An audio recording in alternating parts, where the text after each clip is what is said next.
Okay, everybody, I said on the Google Classroom description that you'd probably understand today's work better if you take up last day's work carefully. So I posted these solution sheets, and I just want to call a couple things to your attention here very quickly on the question. So for question number 1, this right here is the most important thing.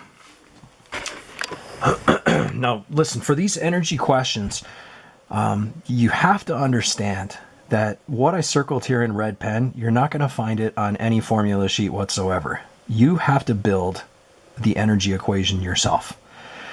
Every question starts out the same way, that the total energy in the beginning must equal the total energy at the end of the question. And the end of the question is whatever point you want to choose as the end.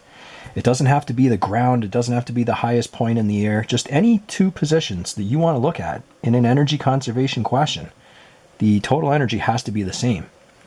So if you're a little confused as to where this came from in the red circle, think about this. And this is where it gets a little tough, because teachers, we can't really teach you how to think about this. You got to think very sensibly about what is going on in a situation. So here's where a little bit of engineering ingenuity, or maybe intuition is the right word I'm looking for, comes into play. You're starting off here at the ground, and the object in this case, was it a bullet, is being shot up into the air, so it's got immediate speed leaving the ground, and that's all it has. It doesn't have any height yet, because it hasn't even left the ground. That's why the energy in the beginning is all kinetic. See, there's only two types of energy here. If you have speed, you have kinetic energy. If you have height, you have gravitational energy. So at the start of this question, it's all speed and there's no height. That's why it's kinetic energy on the left-hand side of this formula. When it gets to the very top and it momentarily hovers there for a second before falling down, it's got all height and no speed whatsoever. And that's why on the right-hand side of this formula, it's gravitational energy. Once you have the formula written, what I circled in that red circle, then you can switch to the formula sheet and just look up the two formulas, kinetic, gravitational, and equate them. And there's only going to be one unknown in the question, so fill in what you know. You can cancel the mass because it's on the left and on the right. If you don't want to cancel it, or you forget to cancel it and start rearranging, that's fine. Even if you substitute in the mass and start working things out on one side or the other before you rearrange, it's fine. It'll still cancel out somewhere in your mathematical equation. Even if you don't realize it cancels out, then you'll get the answer in the end. Make sure you can get this. If you can't, make sure you square rooted it, because when you rearrange the formula in question 1, you do need to root it in the end to get the answer. Make sure you can get that answer, and if you can't, you have to message me and start asking some questions. Question 2, even though the situation in question 2 is different, because you're starting off high in the air and falling, once you come up with the energy equation and substitute in the variables and rearrange, you find you've got exactly the same formula mathematically as you did in question 1. But you don't need to know before you get to this point that that's what it's going to look like. The only thing you need to know at the start of the question is this. You just have to be aware that total energy in the beginning equals total energy in the end. And then whatever types of energy you have in the beginning and the end, and whatever the formulas are for those energies, once you rearrange, whatever you end up getting, and yours might not even look like this.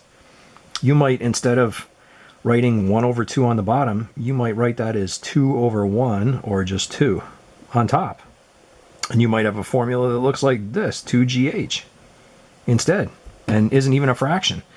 There's different ways to do it, and that's why you need to actually do it, so that you can see if in the end you're working out the same answer. And in this question, there was N conditions to convert the answer into kilometers an hour. Question 3 was a little bit different, because you have to do question 3 twice. Here's the physics behind question 3. Your mass isn't going to change on the moon. And the capable speed at which you could leave the ground would be the same too, because that's based on muscles and your legs pushing off the ground. But in a lower gravitation on the moon, how high would you go? You can't solve that question until you find out how fast you can leave the ground on Earth. So do this calculation here where you're on Earth. You're projecting yourself off the ground with nothing but kinetic energy, and you're rising into the air, arriving at the highest point with gravitational energy. Substitute in, rearrange, solve, get an answer for your maximum speed. 3.96 meters a second is the usual speed at which a person can jump off the ground. You don't certainly go 3.9 meters high because you don't even stay in the air for 1 second when you jump into the air. But instantaneously leaving the ground, that's your speed. You take that same speed and do the same calculation on the moon. Now was an important calculation because it rearranges for something different. Do the same thing on the moon. You leave the ground with nothing but kinetic energy, speed in other words. You arrive at your highest point in the air with nothing but gravitational energy.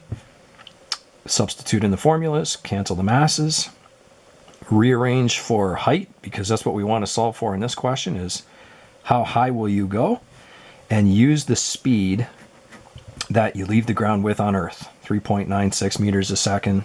Square it, rearrange, you'll get a final answer of almost 5 meters high, which is pretty amazing if you think about it, because the ceiling over your head right now, from floor to ceiling, is, well, you're probably in a 9-foot ceiling house, so you're looking at 2.7 meters. And if you jump on the moon, you're going to be capable of going almost 5 meters high. So almost double the height of the room that you're sitting in right now. Pretty amazing. Okay, so where are we going? Well, today we're only going to do one example, and I'm going to leave you with one question to do on your own. That's it. Tomorrow we'll take up this question and get into some practice questions as well. But I want you to focus on one example so you can see how this changes. Well, how it changes, but how it doesn't change. We're still doing conservation of energy questions, but they're going to get slightly more mathematically complex because, let me go back to this first page, every question that we did so far and every question that the grade 12 college students do is like this. They get situations where an object goes right from the ground all the way up into the air at its highest point, or vice versa. That doesn't have to happen. Energy conservation means any two positions that you take in a question, in a movement, you can solve for the energy or solve for variables using conservation of energy. Let's take a look at this example. What if an object is shot upwards, leaves the ground at 30 meters a second, but now here's the key point. What if it doesn't go all the way up to its highest point? What if you want to solve for how high will it rise before the speed drops to 10 meters a second? In other words, it's still got upward speed. It still has upward speed of 10 meters a second, and it's going to go higher. But we're going to stop the question right there and freeze it and say, how high are you at that point? That's totally different. Well, it's not totally different. It's still the same idea. It's still energy conservation, but you have to open your mind a little and think about the types of energy. So remember, these questions always start off with the total energy. Total energy before equals the total energy after. If you sum up all the energies before, it will equal all the energy after. So this seems like it's going to be the same question as we did. How does this get different? When the object leaves the ground, it has a speed of 30 meters a second. And that's it. It's leaving the ground. If it has speed, it has kinetic energy. So in the beginning, this object has kinetic energy. At the end of this question, now think about this. Maybe I can draw a little picture here off to the side. The object leaves the ground, traveling upwards with some speed. It's going to go up to a high point eventually where it's going to lose all of its speed and just have height. But what if we look at it somewhere along the way? So it's a position where it's not at the very beginning, it's not at the very end, but it's somewhere in between. In other words, there's still some upward speed, and it has started to achieve some height, but it's got more to go. So how does that change the formula? At the end of this question, and by the end I mean this. At the end position where we're going to look at it in this question, it has both.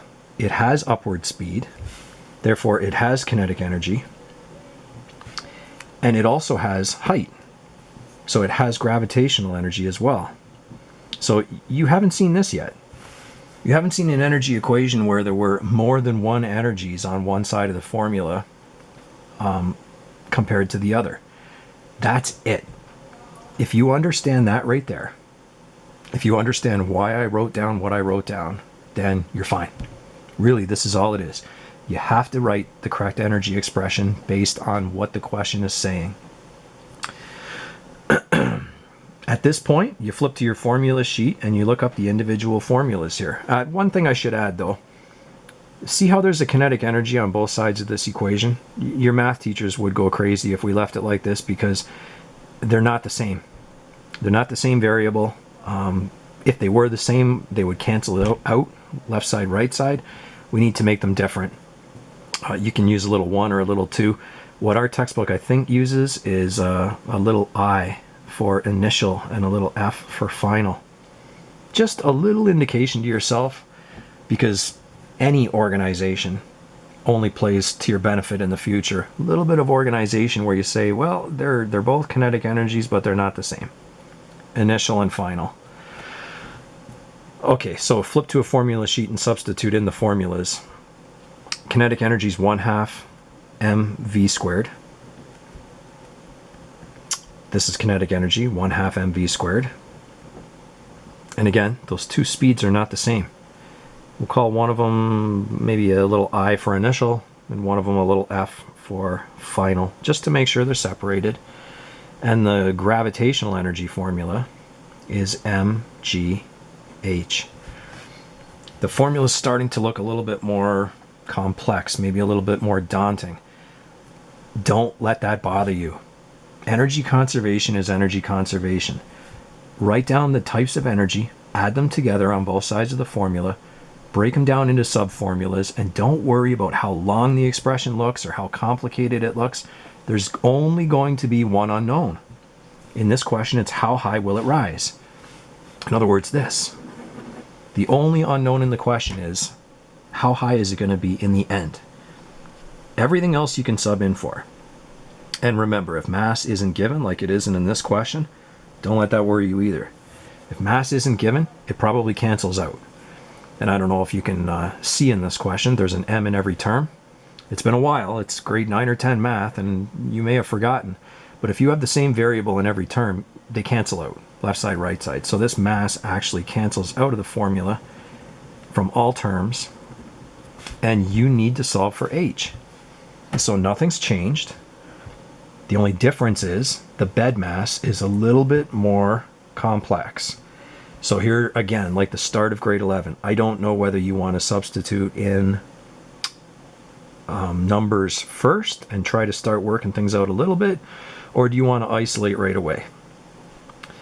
That's up to you. For the sake of this video, I will isolate it. And one thing I want to tell you right away before I do, you see how I canceled out the m? That's because it was in every term. I'm tempted to cancel out the 1/2 because it's left side, right side, but it's not in every term. You cannot do it. You can't cancel it out. Okay, if I want to isolate for h, I need to get rid of this whole term first. So I'm going to bring that to the other side, and I'm going to take that entire term and change the sign on it and make it negative. So we will have 1/2 initial speed squared on the left, minus this new term being brought over, 1/2 final speed squared. That will equal GH.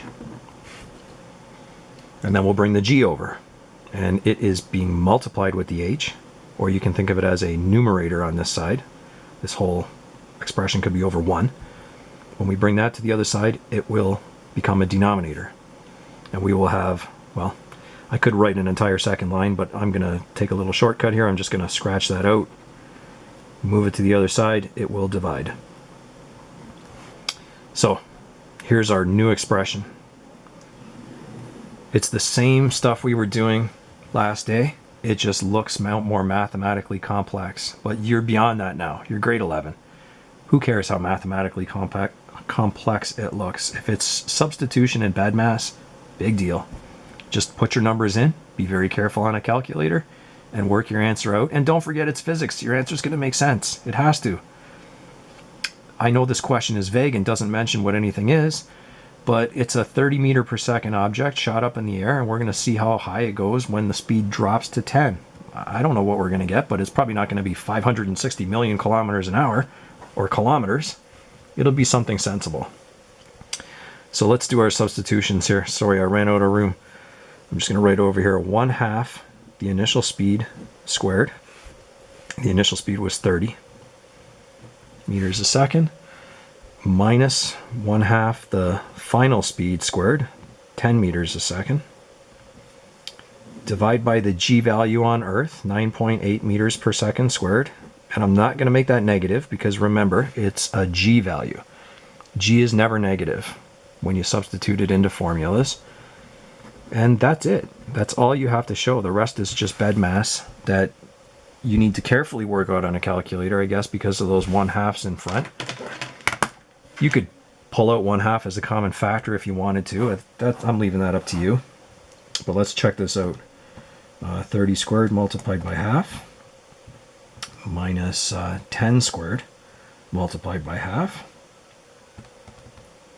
divided by 9.8 gives you a final answer in the end of 40.8 meters. If you tried to work this question out to see how high it will go when it loses all its speed, obviously you'll get an answer higher than 40.8 meters. But this question works out to 40.8. Check it on your calculator and see if you get the same answer so that you can sort of get a feeling that you're doing the calculation correctly. And what I want you to do today is try one more question. Example number 2. I don't really want to say anything about it because it's just a single question. I want you to read the question carefully, set up an energy expression. So I'll write this right on here for sure because this is how you always think about it in the beginning. Total energy in the beginning has to equal the total energy in the end. Read the question. Think about what types of energy you have in the beginning. Think about what type or types of energy you have in the end. Write out individual E's for those energies. Sub in the formulas. Rearrange no matter what it looks like. Substitute in all the numbers and see if you get a final answer in the end. This is what we're going to take up tomorrow as an example, as example 2. So do it first and let's see where you make a mistake, if you do. And there will be a couple of practice questions tomorrow, maybe 4 questions. And that's it for today.